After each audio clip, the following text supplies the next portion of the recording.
गुरुमा वृंद एवं मोर सहपाठी और छोट बड़ भाई और भौणी मैंने आज उत्कल दिवस उपलक्षे आपण समस्त मोर हृदय अभिनंदन। यही सभारे मत किसी कहवाक सुजोग मिली मो निजक धन्य मान कर। उत्कल दिवस अर्थात ओडिशा एही दिन में स्वतंत्र राज्य रूपे मान्यता पाइथिला। 1936 मसीहा एप्रिल मास 1 तारिख ओडिशा इतिहास एक अविस्मरणीय दिन अटे। यह ओडिशा और ओडिशावासी एक गर्व और गौरवर दिन अटे जो मानकर साधना संकल्प और संग्राम फल ओडिया जाति भाषा साहित्य संस्कृति ऐतिह्य और परंपरा आदि सुसंगठित से मध्य उत्कल गौरव मधुसूदन दास उत्कलमणि गोपबंधु दास गजपति कृष्णचंद्र देव और दासकवि फकीर मोहन सेनापति इत्यादि आदि अग्रपूज्य साहू थिला क्षमताशाली और प्रभावशाली। मात्र 1568 मसीह ओडिशार शेष स्वाधीन राजा मुकुंद देवଙ୍କ पराजय पर ओडिशार स्वाधीन सूर्य अस्तिमत हो पड़ता किंतु कहीं जानी नथिले एक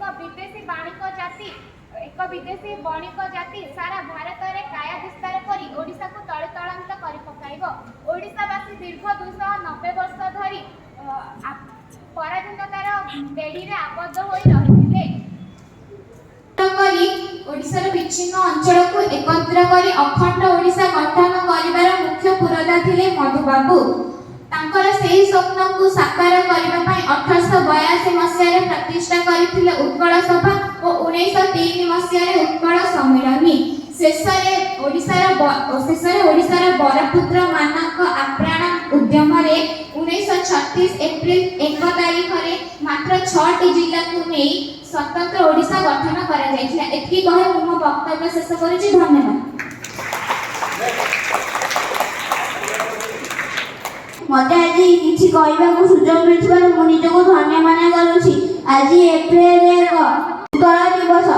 आज दिन में उत्कल प्रदेश गठित होइथिला। आज होची उत्कल दिवस। उत्कल दिवसटा कौन आग बुझा दरकार। तुम जन्मदिन कौन जो दिन तुम जन्म होता से दिन तुम जन्म दिवस पालन कर। ठीक से भाई उत्कल दिवस ओडिशा जो दिन तू जन्म होता से दिन को मन पकेवा से आम अग्रगति करूँ। आउ कौन अग्रगति करूँ से घटना गुड़िक सब अतीत को देखी आगे जावाई उत्कल दिवस पालन कर। उत्कल दिवस उत्कल जन्म हो उत्कल दिवस। फकीर मोहन सेनापति बहुत व्यक्ति बहुत लोग एकाठी हुई ओडिया भाषा को केमती समस्त जातीय स्तर में पहुँचापी बहुत गुड़े लेखा लेखी करते। कारण से बंगलार भाषा बा साहित्य बहुत प्राधान्य लाभ करता। तेणु से लेखा से शक्ति से विश्व स्तर में परिचित करने से आरंभ करते 1903 मसीहा 1920 मसीहा पर्यंत उत्कल सम्मेलनी। उत्कल सम्मेलन में बहु महामनुष्य मैंने एकाठी से ओडिशा को स्वतंत्र मान्यता दिवाई चेष्टा करी 1931 मसीह इंग्लैंड रे गोटे गोल टेबल बैठक होता से कृष्णचंद्र गजपति से गोल टेबल बैठक में उपस्थित रही ओडिशा स्वतंत्र ओडिशा प्रदेश पाई से प्रथम घीओ बा दीप जलते ब्रिटेन में पहुंचते एवं से राजी होते पारला खेमुंडी जयपुर को छाड़ी ओडिशा को स्वतंत्र प्रदेश बा मान्यता देवाई। किंतु बहुत चुक्ति से बाद दि जाता बहुत चुक्ति उपस्थापन कलापर 1932 मसीहा डिसेम्बर मास 24 तारिख में सामुएल हॉल ब्रिटेन में स्वतंत्र ओडिशा स्वतंत्र प्रदेश बोली घोषणा होता। सेठी से गोटे 1932 मसीह घोषणा होता किंतु 1935 मसीह भारत शासन आईन बल ब्रिटेन में आईन रे स्वीकृति लाभ कला। 1936 मसीह ब्रिटेन राजा आदेशनामा स्वाक्षर करी एप्रिल 1 रे स्वतंत्र उत्कल प्रदेश गठन होता। से दिन ठारू आम आज पर्यंत स्वतंत्र भाषा भित्तिक उत्कल प्रदेश होता। पे शुणिले आश्चर्य हम ସେତେବେଳେ ରାଜ୍ୟ ହେଇନଥିଲା ଓଡ଼ିଶା ଗୋଟେ ରାଜ୍ୟ ନୁହଁ ଓଡ଼ିଶା ଗୋଟେ ଦେଶ ବା ପ୍ରଦେଶ ହେଇଥିଲା ଏବଂ ସେତେବେଳେ ଓଡ଼ିଶାର ପ୍ରଥମ ପ୍ରଧାନମନ୍ତ୍ରୀ କିଏ ହେଇଥିଲେ ତାଙ୍କ ନାଁ ହେଉଛନ୍ତି କୃଷ୍ଣଚନ୍ଦ୍ର ଗଜପତି ଦେବ ପାରଳା ରାଜା କୃଷ୍ଣଚନ୍ଦ୍ର ଗଜପତି ଦେବ ହେଇଥିଲେ ଓଡ଼ିଶାର ପ୍ରଥମ ପ୍ରଧାନମନ୍ତ୍ରୀ ତେଣୁ ତାପରଠୁ ଓଡ଼ିଶା ଆଉ ପଛେଇ ଯାଇନାହିଁ କିନ୍ତୁ ଉତ୍କଳ ଗୌରବ ମଧୁସୂଦନ ଉତ୍କଳମଣି ଗୋପବନ୍ଧୁ ଫକୀରମୋହନ ସେନାପତି ପଣ୍ଡିତ ନୀଳକଣ୍ଠ ଦାସ ମଧୁସୂଦନ ଦାସ ଏମାନଙ୍କର ଏଇଭଳି ମହାମନୀଷୀମାନେ ଆମ ଓଡ଼ିଶାକୁ ଉଚ୍ଚ ସ୍ତରରେ ପହଞ୍ଚାଇବା ପାଇଁ ସ୍ୱତନ୍ତ୍ର ଉତ୍କଳ ପ୍ରଦେଶ ଗଠନ କରିବା ପାଇଁ ଯେଉଁ ତ୍ୟାଗ ଯେଉଁ ଉତ୍ସର୍ଗୀକୃତ ମନୋଭାବ ନେଇକି ସେମାନେ କାମ କରିଥିଲେ ତାର ଫଳ ଆଜି ଆମେ ଭୋଗୁଛୁ। ଆଉ ଗୋଟେ କଥା ହେଇଛି ପିଲାଏ ଶୁଣିଲେ ଆଶ୍ଚର୍ଯ୍ୟ ହବ ଓଡ଼ିଶାର ନାଁ ଦିନକୁ ଦିନ ବଦଳି ଯାଇଛି। ପ୍ରଥମେ ଥିଲା ସେଇଟା କ'ଣ କଳିଙ୍ଗ ତାପରେ ହେଲା ଉତ୍କଳ ତାପରେ ହେଲା ଓଡ଼ିଶା ଓଡ଼ିଶା ଇଂଲିଶରେ ORISA ଲେଖାଉଥିଲା ବର୍ତ୍ତମାନ ହେଲା ଓଡ଼ିଶା 113ତମ ସଂଶୋଧନ କରାଯାଇ ଆମର ଓଡ଼ିଶା ନାଁକୁ ଓଡ଼ିଶାରେ ପରିଣତ କରାଯାଏ ଲୋକସଭାରେ ବିଲ୍ ପାସ୍ ହେଇଥିଲା। ପ୍ରଥମେ କଳିଙ୍ଗ କାହା ନାଁ ହେଇଥିଲା କଳିଙ୍ଗ ରଜା ନାଁ ହେଇନଥିଲା। ମହାଭାରତରେ ଲେଖା ଅଛି ମହାଭାରତରେ ଯେତେବେଳେ ପାଣ୍ଡବ ପକ୍ଷ ଆଉ କୌରବ ପକ୍ଷ ଦୁଇଟାକ ଯୁଦ୍ଧରେ ଉପସ୍ଥିତ ଥିଲେ ସେତେବେଳେ ବିଭିନ୍ନ ପ୍ରଦେଶରୁ ବିଭିନ୍ନ ରାଜ୍ୟରୁ ରଜାମାନଙ୍କୁ ସୈନ୍ୟମାନଙ୍କୁ ନେଇ ସେଠି ଯୁଦ୍ଧରେ ପକ୍ଷ କରାଯାଉଥିଲା। ଜଣେ ରାଜକୁମାର ଥିଲେ ତାଙ୍କ ନାଁ ହେଲା କଳିଙ୍ଗ କଳିଙ୍ଗରେ ନଥିଲେ ଭାରତରେ କୌଣସି ପ୍ରଦେଶରେ ଥିଲେ ସେ କ'ଣ କରିଥିଲେ ନା ଓଡ଼ିଶା ଆସି ଗୋଟେ ରାଜ୍ୟ ଅଛି ସେଠି ରଜା ଅଛନ୍ତି ସୈନ୍ୟବାହିନୀ ଅଛି ସେମାନଙ୍କୁ ନିମନ୍ତ୍ରଣ କରିଥିଲେ କୌରବ ପକ୍ଷ ଯୁଦ୍ଧରେ ସାମିଲ ହେବା ପାଇଁ। ସେଇ ଯେଉଁ ରାଜକୁମାର ଆସିଥିଲେ ତାଙ୍କ ନାଁ ଥିଲା କଳିଙ୍ଗ। ସେଇଦିନ ଠାରୁ ଆମ ଓଡ଼ିଶାର ନାଁ କଳିଙ୍ଗ ନାଁ କରାଯାଇଛି। ଓଡ଼ିଶାର ରାଜକୁମାର କେହି କଳିଙ୍ଗ ନଥିଲେ। ଯେମିତି ଆମେରିକା ଭୂଖଣ୍ଡ ଆମେରିକୋ ଭେସ୍ପୁସି ନାମକ ଜଣେ ବ୍ୟକ୍ତି ତାକୁ ଆବିଷ୍କାର କରିଥିଲେ ସେଇଦିନ ଠାରୁ ଆମେରିକୋ ନାଁ ଅନୁସାରେ ଆମେରିକା ହେଇଛି। ସେମିତି ସେଇ ରାଜକୁମାରଙ୍କ ନାଁ ଅନୁସାରେ ଆମ ଓଡ଼ିଶାର ନାଁ ହେଇଥିଲା କଳିଙ୍ଗ।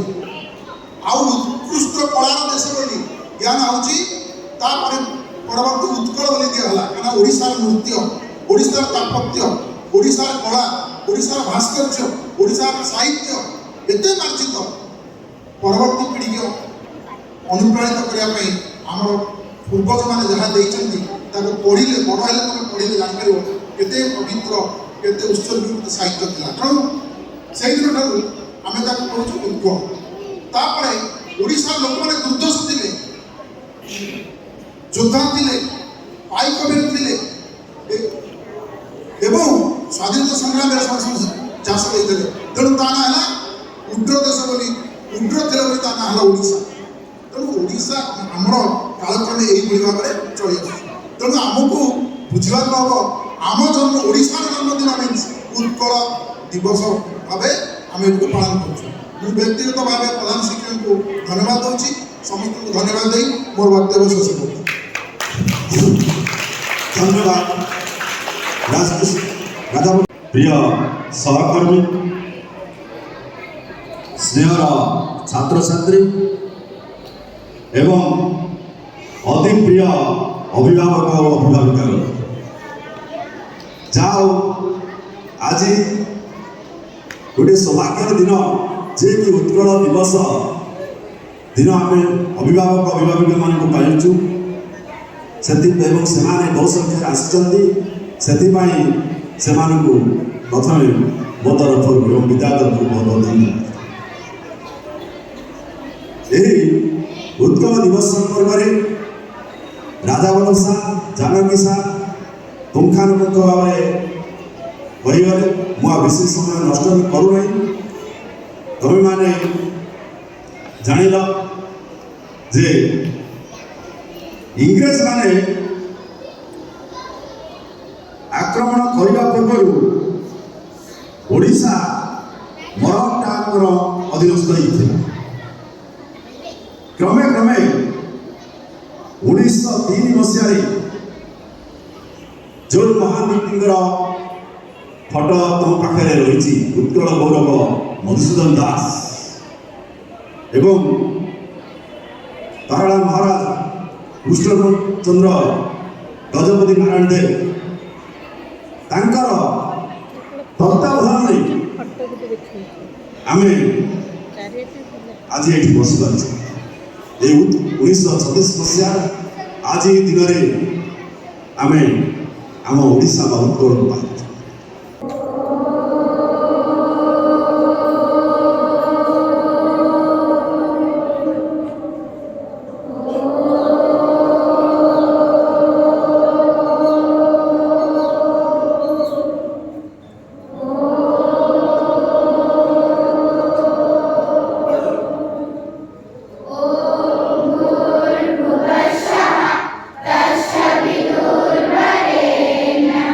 भर्गो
ଧନ୍ୟବାଦ।